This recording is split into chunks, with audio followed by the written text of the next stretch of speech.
किसान भाइयों नमस्कार। स्वागत है आपका हमारे यूट्यूब चैनल स्मार्ट एग्रीकल्चर में। आज के इस वीडियो में हम लहसुन में खाद के प्रयोग के बारे में बात करेंगे।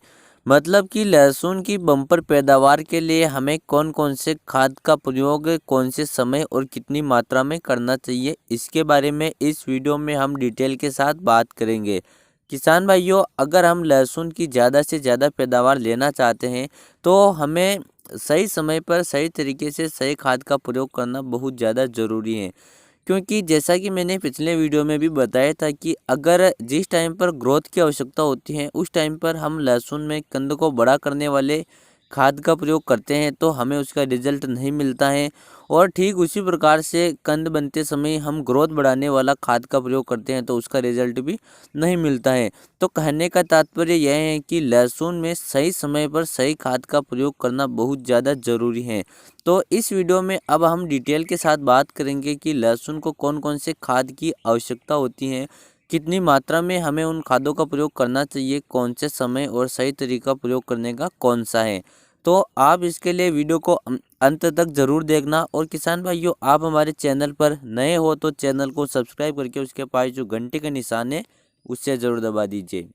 अब किसान भाइयों, अगर हम बात करें लहसुन में प्रयोग किए जाने वाले खाद के बारे में, तो लहसुन को अनेक प्रकार के पोषक तत्वों की आवश्यकता होती है, जिसमें मुख्य रूप से नाइट्रोजन, फास्फोरस और पोटास डालने की आवश्यकता होती है। उसके अलावा सूक्ष्म पोषक तत्वों में जिंक, सल्फर, बोरान और कैल्शियम की मुख्य रूप से आवश्यकता होती है।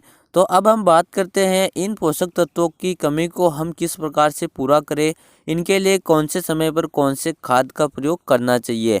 तो सबसे पहले हम बात करते हैं नाइट्रोजन, फास्फोरस और पोटास के बारे में। किसान भाइयों, नाइट्रोजन, फास्फोरस और पोटास का प्रयोग तो लगभग सभी किसान भाई करते ही हैं।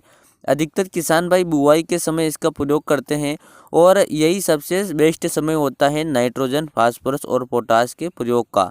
अब इनका प्रयोग किन किन खादों के रूप में करना चाहिए, तो आप नाइट्रोजन, फास्फोरस, पोटास के लिए NPK 12-32-16 का प्रयोग बुआई के समय कर सकते हैं, या फिर आप DAP 18-46 और उसके साथ जो म्यूरेट ऑफ पोटास आता है, जो लाल चूर्ण के रूप में आपको बाजार में मिल जाएगा, तो उसका प्रयोग आप बुआई के समय कर सकते हैं।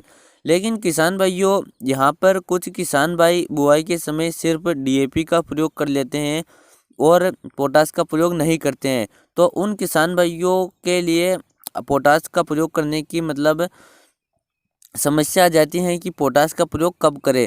तो जिन किसान भाइयों ने बुआई के समय पोटास का प्रयोग नहीं किया है, तो वह किसान भाई बुआई के मतलब 30-35 दिन बाद जब लहसुन में पहली बार यूरिया डालते हैं, तब आप यूरिया के साथ मिक्स करके पोटास का प्रयोग कर सकते हैं। यह तो किसान भाइयों हमने बात की बुआई खाद के बारे में। अब बात आती है जो सूक्ष्म पोषक तत्व हैं, जैसे कि जिंक, सल्फर, बोरान और कैल्शियम। उसके अलावा जो यूरिया का प्रयोग किसान भाई करते हैं, तो इनका प्रयोग आपको कब कितनी मात्रा में करना चाहिए। तो सबसे पहले बात कर लेते हैं यूरिया के बारे में। तो किसान भाइयों, यूरिया का प्रयोग आपको 2 भाग में करना चाहिए। आप एक बार में ज़्यादा यूरिया का प्रयोग ना करें, क्योंकि अगर आप एक बार में ज़्यादा मात्रा में यूरिया का प्रयोग करते हैं तो उससे लहसुन की जड़ें खराब हो सकती हैं। तो आपको यूरिया को 2 भागों में विभाजित कर लेना है, जिसमें से पहला भाग जब फसल 30 से 35 दिन के बीच की हो तब आपको देना चाहिए। और किसान भाइयों, यूरिया का जो दूसरा भाग बचता है वह आपको फसल जब 45 से 50 दिन के बीच की हो तब आपको दे देना चाहिए। अब इनकी मात्रा की बात करें तो आपको पहली बार में 30 किलोग्राम यूरिया प्रति एकड़ के हिसाब से डालना चाहिए और दूसरी बार में आपको 20 किलोग्राम यूरिया प्रति एकड़ के हिसाब से डालना चाहिए। किसान भाइयों, पहली बार में मैंने ज़्यादा यूरिया इसलिए बताए हैं क्योंकि लहसुन जब 30 दिन का होगा तब उसको ग्रोथ की बहुत ज़्यादा आवश्यकता होगी। तो यूरिया में मौजूद नाइट्रोजन पौधे की ग्रोथ बढ़ाने का काम करेगी। उसके बाद जब लहसुन का पौधा 50 दिन का हो जाएगा, तब उसको ग्रोथ के साथ साथ अन्य चीज़ों की भी आवश्यकता होगी। तो आप उस समय पर 20 किलोग्राम यूरिया का प्रयोग कर सकते हैं। किसान भाइयों, अब बात करते हैं जो सूक्ष्म पोषक तत्व हैं उनका प्रयोग किस प्रकार से कौन से समय पर करना चाहिए। तो सबसे पहले जिंक सल्फर की बात करें तो जिंक सल्फर के लिए आप जिंक सल्फेट दानेदार या पाउडर का प्रयोग कर सकते हैं। आप 1 एकड़ में 5 किलोग्राम जिंक सल्फेट का प्रयोग करें तो आपको बहुत ही अच्छा रिजल्ट मिलेगा। या फिर आप बुआई के समय सिंगल सुपर फास्फेट खाद का प्रयोग करते हैं तो आपको जिंक सल्फेट खाद का प्रयोग करने की कोई आवश्यकता नहीं है। किसान भाइयों, अगला जो सूक्ष्म पोषक तत्व है वह है कैल्शियम। कैल्शियम पौधे के लिए बहुत ही महत्वपूर्ण पोषक तत्व माना जाता है, क्योंकि कैल्शियम का काम होता है मजबूती प्रदान करना। अगर हम लहसुन में कैल्शियम का प्रयोग करते हैं तो लहसुन का जो कंद होता है वह मजबूत बनता है, उसका पर्दा मजबूत बनता है, जिससे लहसुन में दांतला होने की समस्या नहीं आती है। तो अब हम बात करें कैल्शियम के लिए हमें कौन से खाद का प्रयोग करना चाहिए। तो कैल्शियम के लिए आप जब लहसुन में दूसरी बार यूरिया देंगे, आप 20 किलोग्राम यूरिया के साथ 15 किलोग्राम कैल्शियम नाइट्रेट का प्रयोग कर लीजिए, जिससे पौधे को कैल्शियम मिल जाएगा। अब आगे बात आती है बोरान के बारे में। तो बोरान बहुत ज़्यादा इम्पोर्टेंट लहसुन के लिए माना जाता है। बोरान का काम होता है पौधे के कंद के आकार को बड़ा बनाना, कंद में मजबूती प्रदान करना, पर्दा मजबूत करना और उसके अलावा कंद का वजन बढ़ाना। तो इस प्रकार से देखें तो बोरान बहुत ही महत्वपूर्ण पोषक तत्व लहसुन के लिए माना जाता है। तो आपका बोरान का प्रयोग करना भी ज़रूरी है।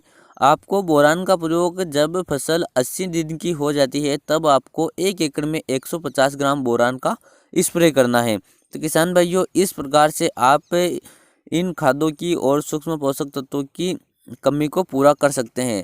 किसान भाइयों, उसके अलावा लहसुन में जब पहला यूरिया डालते हैं तब आपको यूरिया के साथ 1 एकड़ में 5 किलोग्राम बायोवीटा और 1 किलोग्राम ह्यूमिक एसिड का प्रयोग करना ज़रूरी होता है, क्योंकि बायोवीटा समुद्री शैवाल से बनता है और ह्यूमिक एसिड पौधे की ग्रोथ में वृद्धि करता है।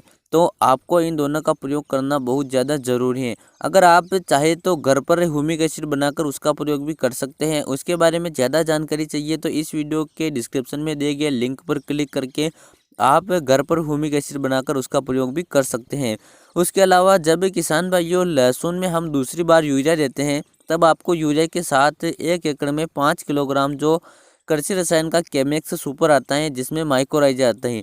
अगर आपको कृषि रसायन का केमेक्स सुपर नहीं मिलता है तो आप किसी अन्य कंपनी के माइक्रोराइजा का भी प्रयोग कर सकते हैं। तो आपको 1 एकड़ में 5 किलोग्राम माइक्रोराइजा का प्रयोग दूसरे खाद के समय करना है। किसान भाइयों, यह आपको खाद के बारे में हमने जानकारी दी है, तो आपका क्या राय है इसके बारे में। हम खुद भी इन्हीं खादों का प्रयोग करते हैं, जिसके बारे में आपको वीडियो के माध्यम से समय समय पर जानकारी देते रहते हैं। तो किसान भाइयों, यह एक परफेक्ट कॉम्बिनेशन है लहसुन की खेती करने के लिए। अगर आप इन सभी खादों का प्रयोग सही तरीके से सही समय पर कर लेते हैं तो आपको मतलब है लहसुन की रिकॉर्ड तौर पैदावार देखने को मिलेगी। लहसुन का कंद बड़ा मजबूत बनेगा और लहसुन की पैदावार आपको बहुत अच्छी देखने को मिलेगी। तो किसान भाइयों, आज के वीडियो में बस यही जानकारी थी। आने वाले समय में हम इसी प्रकार के वीडियो आपके लिए लाते रहेंगे, तो आप हमारे चैनल के साथ ज़रूर जुड़े रहिएगा। किसान भाइयों, चलिए मिलते हैं अगले वीडियो में। जय जवान जय किसान।